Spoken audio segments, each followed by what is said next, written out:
A Stone Age worker, who uses dinosaurs to do all his day-to-day tasks, becomes a millionaire and even gets a dino smartphone, but he'll pay the cost himself. Today we're going to recap the story of the movie, The Flintstones, from 1994.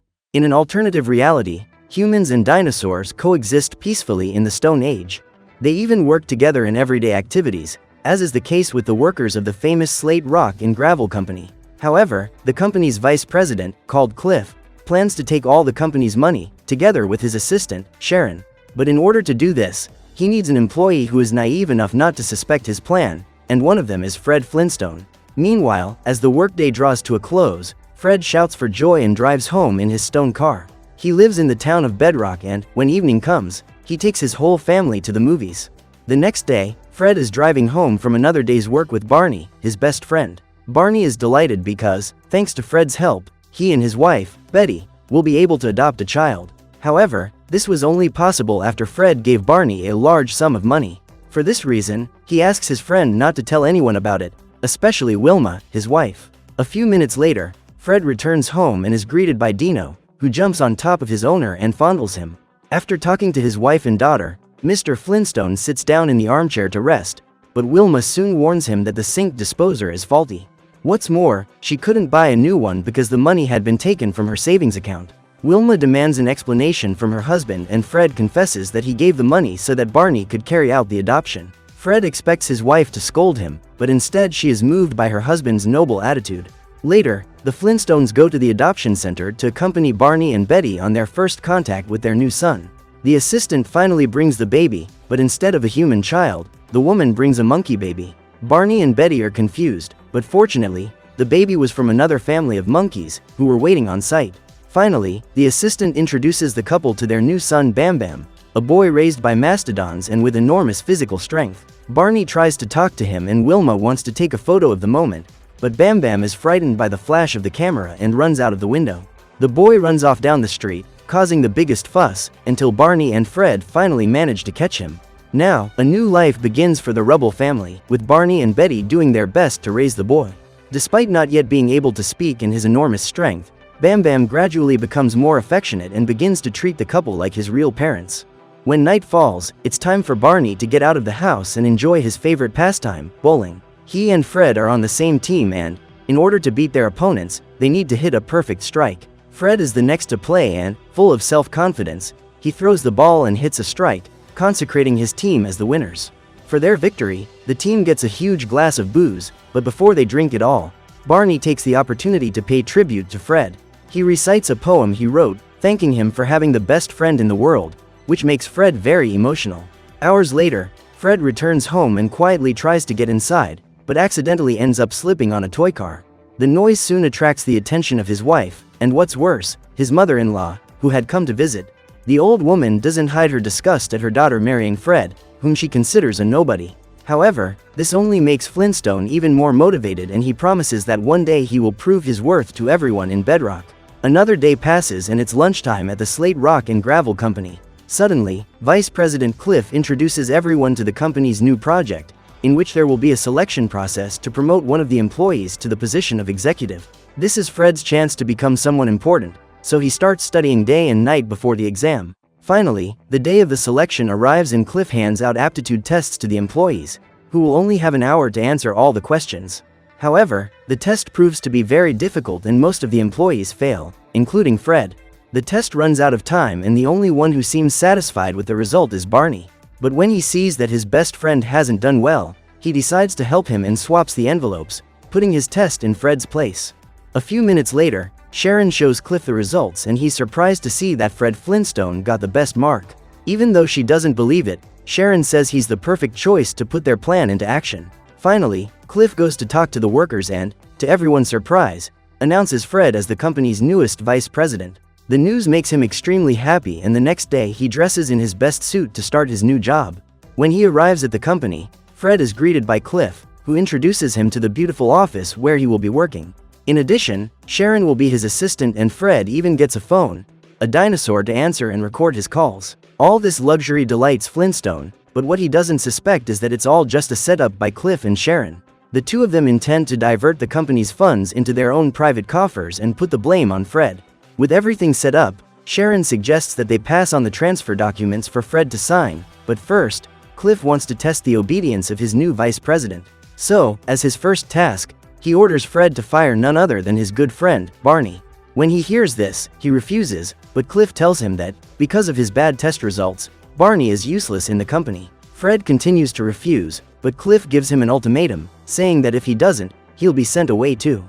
As expected, Flintstone doesn't know how to break the news to his friend, and things only get worse when he gets home and finds a party in his honor. All his friends and family are gathered to celebrate Fred's new position, with everything being organized by Barney and Betty. Finally, the couple have bought Flintstone a special present, which only makes him even more uncomfortable. Fred refuses their gift and is forced to tell them that, from now on, Barney no longer works for the Slate Rock and Gravel Company. Despite this news, Barney doesn't blame his friend, but questions why he was fired. Fred reveals that this happened because of his grade in the aptitude exam, which was the worst in the class. Fred doesn't suspect that he had changed the exams before they were handed in, but for the sake of his friend's career, Barney decides to keep it a secret. The next day, things only get worse when Betty goes shopping with Wilma and Bam Bam is startled to see a woman wearing a fur coat. The boy sets out to attack her with his club, but ends up destroying several crystals in the store. Betty tries to pay for the damage, but her credit card has been canceled and her savings are almost gone. Wilma doesn't mind paying for the damage to the store, but Betty fears that when the adoption center finds out they're bankrupt, they'll take Bam Bam away. Meanwhile, Fred attends a meeting with the company's executives, where Cliff presents his new project. He intends to create disposable homes for the residents of Bedrock, reducing costs and quadrupling the company's profits. Fred, however, doesn't like the idea and, as the meeting draws to a close, he begins to put together proposals for benefits for the workers, such as salary increases and vacations. Shortly afterwards, Sharon takes the transfer documents for Fred to sign, but he says he's going to read them carefully first. Seeing that he might discover the whole farce, Sharon tries to win him over, but does so just as Wilma and Pebbles arrive at the office. Fred tries to disguise it and sends Sharon away, but Wilma is more concerned about Barney and Betty, who are in serious financial trouble. She says that they have had to rent the house and so she has invited them to live in her house temporarily. Fred supports the decision and the four of them decide to have a barbecue with the new guests. Everything seems to be going well, but on another day at work, Fred misses his old job. Bored, he tries to play with the catapult on Cliff's model, but ends up throwing a rock and breaking everything. Sharon then appears in the room and Fred tries to disguise it, but he asks why an intelligent young woman like her doesn't have a better position in the company. She frowns and thanks him for noticing her potential, and not just her looks, like everyone else. Sharon takes advantage of the conversation and apologizes for having left a bad impression in front of Fred's wife. But he tells her not to worry, because Wilma knows how much he loves her, which gives Sharon a very different impression of Fred. After the conversation, she goes to Cliff's office and tries to convince him to give up on the plan in order to spare Fred. However, the vice president is determined to get the company's fortune, and to ensure this, he decides to give Fred one more treat to sign the documents. Cliff then gives Fred a cash bonus, which he accepts without question. With this sum of money, he goes into town and trades in his old stone car for a turbo convertible. Along with this, he invites Wilma shopping and, as well as spending the money on fashionable clothes, Fred buys a new dinosaur grinder for the sink. Unfortunately, all this luxury is not shared by Barney, who has been alternating between jobs to support the family. He tries work at a gas station and as a test pilot, but neither job works out. Meanwhile, the Flintstones enjoy their evening with drinks and their new hot tub, but Wilma suspects something is wrong. She suspects that Fred's promotion was too quick, but he doesn't care and just wants to enjoy life to the full. The two of them then continue their evening of fun, without noticing that, inside the house, Betty and Barney are unhappy that their friends are ignoring them. Another day passes and Fred is getting ready to finish his shift and take Wilma to a luxurious restaurant. He's already on his way out, but Cliff enters the room and asks Flintstone to sign more documents, saying that it's the vacation he'd asked the employees for. Fred is pleased to see that one of his ideas has been accepted by his boss and, without hesitation, begins to sign everything. However, his phone warns him that he should take a look at the documents, but Fred is in a hurry and signs everything without hesitation. Hours later, he and Wilma arrive at the restaurant and take to the dance floor. The couple enjoy all the excitement, while Betty stays at the table, watching everything and waiting for her husband to arrive. When the show is over, the three of them gather around the table and order another bottle of champagne.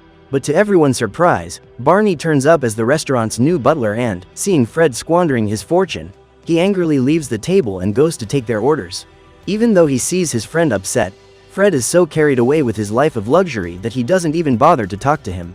Things only get worse when Barney sees a news report on TV showing that there have been mass layoffs at the Slate Rock and Gravel Company, all authorized by Fred. Furious, Barney goes to confront him, but Flintstone denies it and says that he only gave the employees vacations when he signed the documents.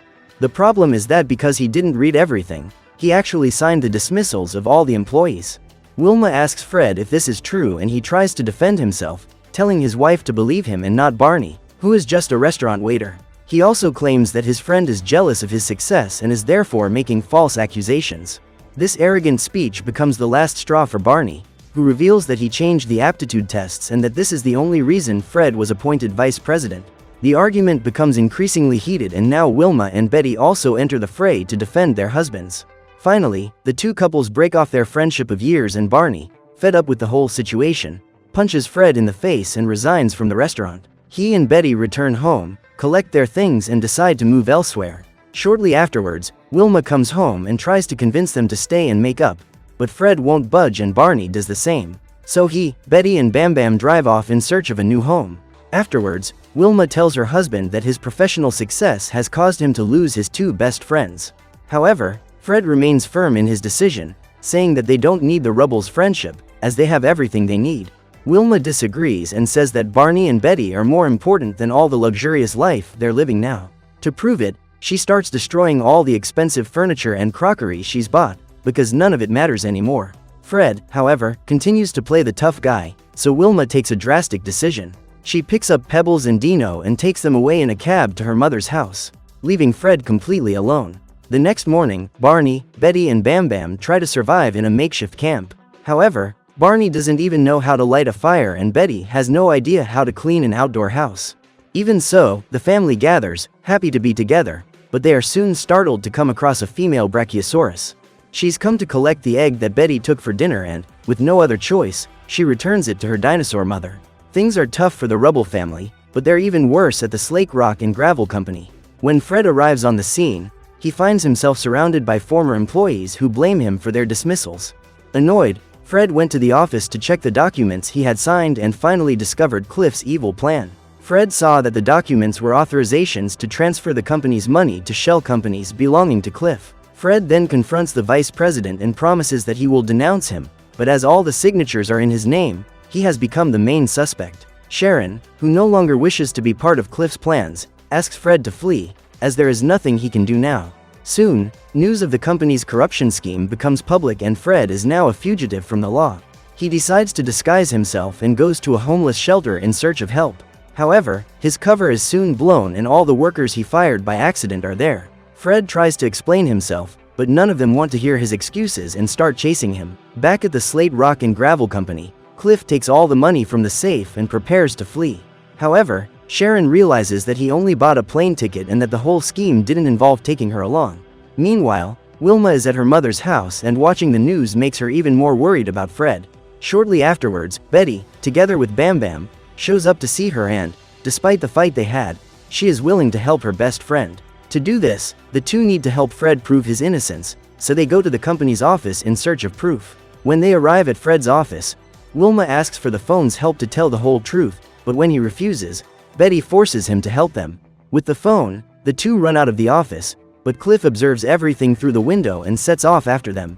At the same time, on the streets of Bedrock, Fred runs from the angry workers who want to finish him off. Finally, he is captured, but suddenly Barney appears, now working as an ice cream man. He tries to explain to the workers that everything happened because he switched the aptitude tests, but this only makes them consider him guilty and now he and Fred will be eliminated. The two friends reunite in an unpleasant situation, but even so, Fred apologizes for everything that happened. He recognizes that he failed his best friend and so Barney accepts and the two reconcile with a hug. Despite this moving scene, the persecutors still intend to punish them for losing their jobs. Luckily, Wilma and Betty arrive by car at the last minute and drive the crowd away.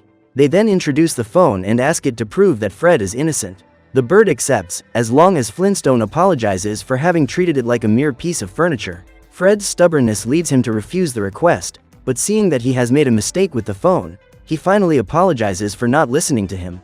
The bird accepts his apology and then gathers everyone together to tell them about Cliff's evil plans. With this point resolved, the friends return home, only to find the place completely overturned.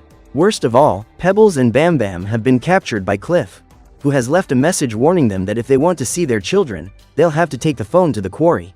With no alternative, Fred obeys orders and, the next day, he and Barney arrive at the quarry, where Cliff is waiting for them. The two of them demand to know where their children are, and the villain reveals that they are tied up on top of the stone-crushing machine. To spare them, Fred gives Cliff the phone, but after catching the bird, the villain activates the machine and the kids are pulled into the crusher. Barney and Fred run to deactivate it, but the pressure is too great and they end up breaking the lever. Barney sees the catapult that throws the stones into the machine and decides to launch himself towards the children. However, due to his light weight, the catapult throws him further into the mountains. Even so, Barney doesn't give up and runs to catch up with Pebbles and Bam Bam. At this point, the boy finally calls him dad, and this makes Barney so excited that he gets distracted and is hit on the head by a gear.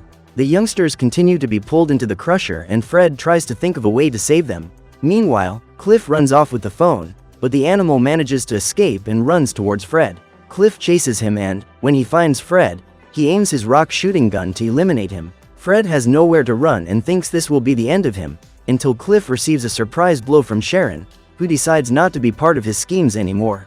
With the villain out of the way, all that's left is to save Barney and the children. Fred then remembers when he broke Cliff's model by accidentally throwing a rock and decides to aim the giant catapult at the crushing machine. He uses all his strength to position the catapult and then fires a huge rocket at it. At the same moment, Barney wakes up from the blow to the head and pulls the children out of the machine, which is completely destroyed. Finally, everyone is out of danger, but Cliff is still on the loose.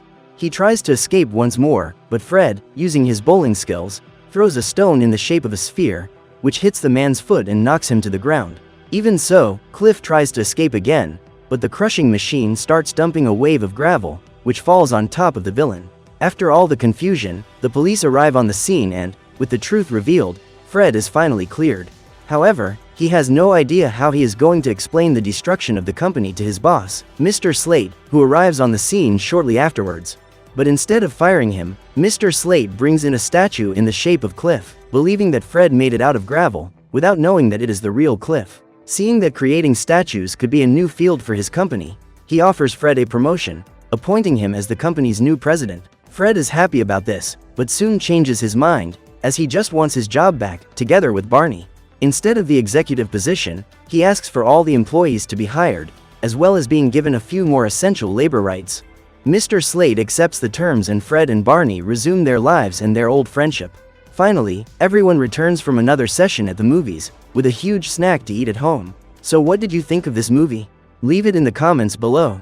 And if you liked the video, like and subscribe for more movie recaps. See you next time.